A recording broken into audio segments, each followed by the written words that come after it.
Grandpa, where are the German soldiers? Hold on! What? No, what?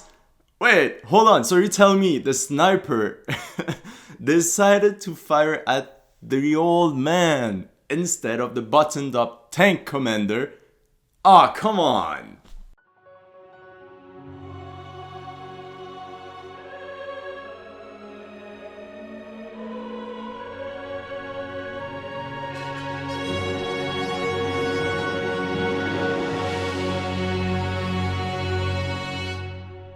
Welcome to History Legends, and in this video we're going to do a step-by-step analysis of the attack of the village in the movie Fury. But before we dive into this battle scene, let's get some context. The movie takes place in April 1945. At that time, the Allies are about to complete the invasion of Germany and mop up the remaining strongholds of the German army. The town, we're ready to commence assault. Baker 6 copies. Initiate your attack. Me and my boys will hit them from the south. Over and out. We split up here. 1413, take left. Bukowski, you follow me. Stay off my ass. So the first thing we see is a column of tanks and infantry. Right there is something missing. It's armored vehicles. The other thing we can notice is that they're very close to the entry of the village. Now, I don't know if they are supposed to be a recon unit or the main battle force, but they should be more spread out and more on the lookout for the enemy.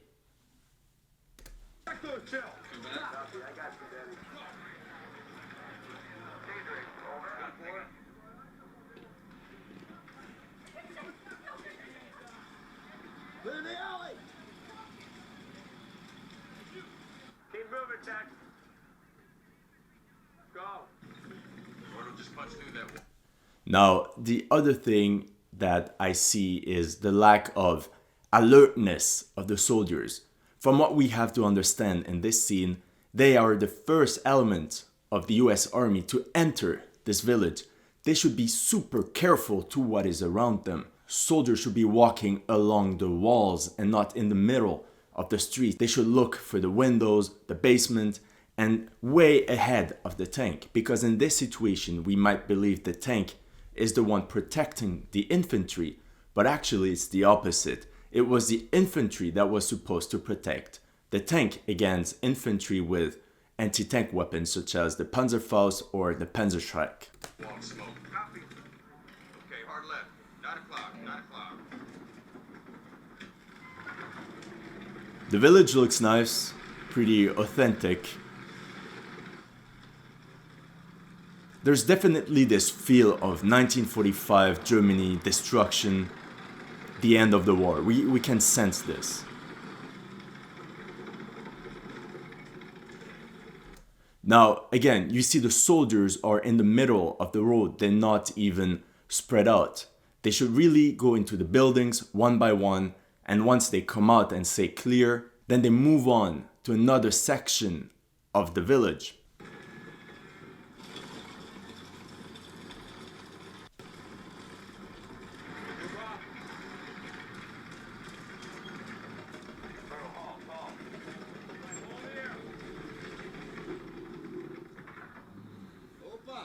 Grandpa, where are the German soldiers?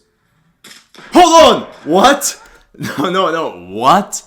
Wait, hold on. So you're telling me the sniper decided to fire at the old man instead of the buttoned up tank commander? Ah, come on.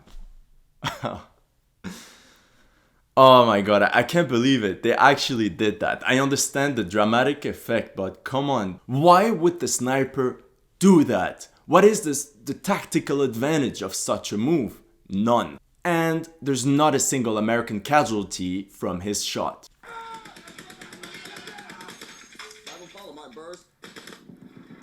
But they don't know where he is. This is it.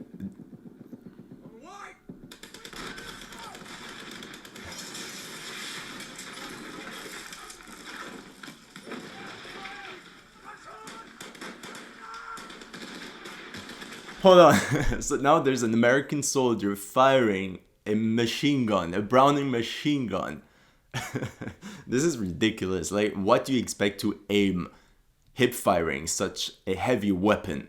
And the fact that the building is half destroyed and the Germans, instead of going somewhere else, they go out in the open. The building is not protecting them anymore, but yet they still fire. And I wonder what they're firing at, because the Americans are clearly not receiving a single casualty from this.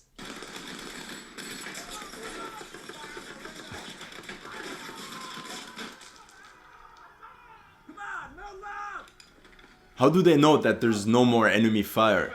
How do they know it's clear? They're walking in the middle of the street. Again, they're walking in the middle of the street. I don't understand it. How do they know that there's not another group of German soldiers somewhere else?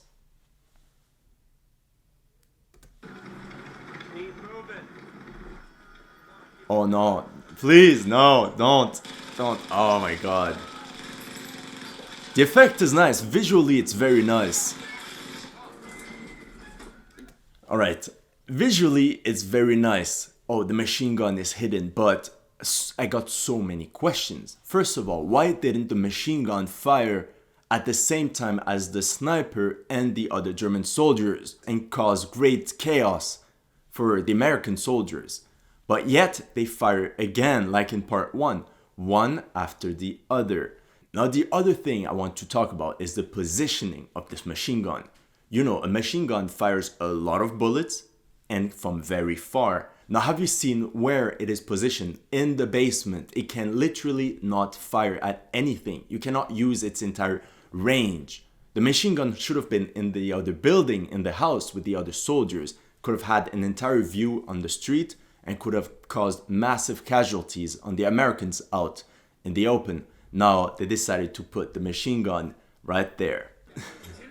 And why isn't the machine gun firing now? They're reloading and now they're dead. Oh my god. Of course they're dead. They fired a few shots and now they're dead.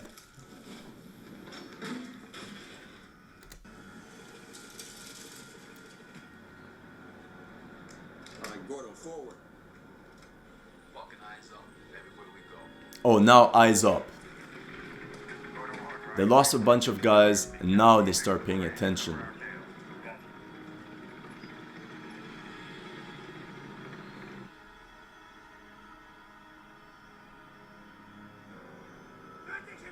No. And he misses again. Okay, this is worse than part 1. I mean, it's at point blank. The anti-tank gun misses at point blank. And again, why didn't the anti-tank gun fire at the same time than all the others?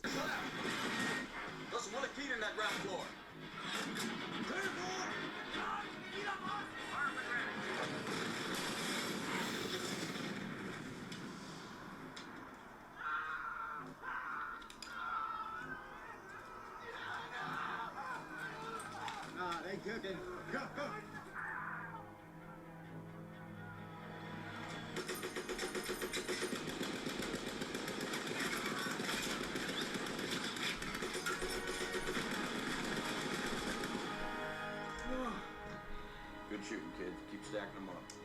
You should have let them burn.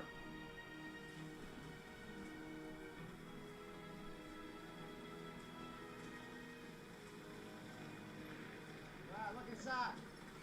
Get the door away, Photo halt here.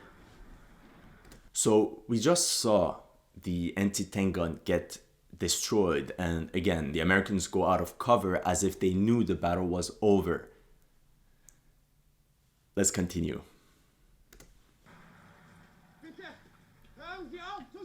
Stop firing. The soldiers inside the building want to surrender. The war is over. They have to get out the building with their hands up. Kowski, load and 18, get ready to put in that bank if these people want to test us. It's my pleasure.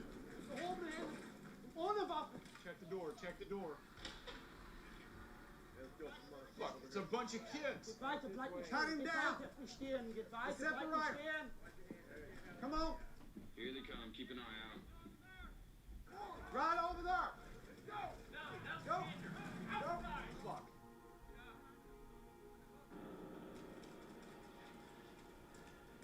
Why looking so sour, crowd? What you got? Bürgermeister. Hat der da die Kinder gehängt? So he's the one who hung the kids? Hey, Yeah. shoot that guy. This guy? Yeah, him, the SS cocksucker with the busted wing. Oh. Hey, Angel. This one's yours. How big is that, asshole? What?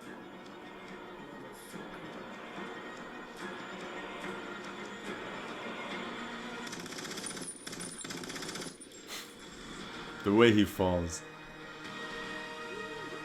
One thing that they do show here is the hate for SS soldiers. A lot of them would remove their tattoos or try to find a way to remove any symbol that they belong to this unit, because a lot of them would get executed if they were captured. Not all, of course, but it did happen. Let's wrap up this battle scene. And to support my claims, I did some research about American World War II tactics, and all the links will be in the bio. These were the American instructions during World War II. A thorough reconnaissance of the hostile position and its foreground is of primary importance. Clearly, this is missing in the movie, and they get into an ambush that could have been avoided. Another thing I learned during my research for this movie was that General Patton actually advised against tanks entering villages because it was too dangerous for them. And if they really had to intervene, that they should come from the rear of the village to surprise the enemy. But otherwise, tanks would most likely surround the village and provide direct artillery support for the infantry. Basically, the infantry was doing the big job of mopping up house by house. Another thing we can notice in this battle scene is the overall lack of command structure of both the Americans and the Germans. Let's start with the Americans. We only see a couple tanks led by a tank commander. That's fine. But the infantry, we just see them moving along the tanks, where the squad leaders, the platoon leaders, the company commander, there's no organization. Once again, it says, definite zones of actions can be prescribed by assigning leading platoons one or more streets. Basically, that means that one platoon was ordered on one street, another there, one kept in reserve, but it was organized mop-up. Cross streets provide definite objectives near which halts can be made to restore contact and control. The other instruction when taking a village was increased necessity for prompt mopping up behind the leading echelon. So as the first units advanced towards the village, spread out to cover the most area possible, and above all to pinpoint where the enemy resistance is, the other troops behind have to go house by house to make sure that there's no enemies left. Now, the entire American strategy to capture a village was pretty simple. Send scouts forward, pinpoint the locations of the enemy strongholds, and then call in the artillery, bombard it, and then move forward. It was very sequential event, very structured. Now, on the German side, there's a lot of problems because there's not enough defenders for the entire village. There's only maybe 30 soldiers for all the houses. Why are they positioned at the town square, where they can be easily surrounded, instead at the entry of the village where they can actually hold off the enemy for a while?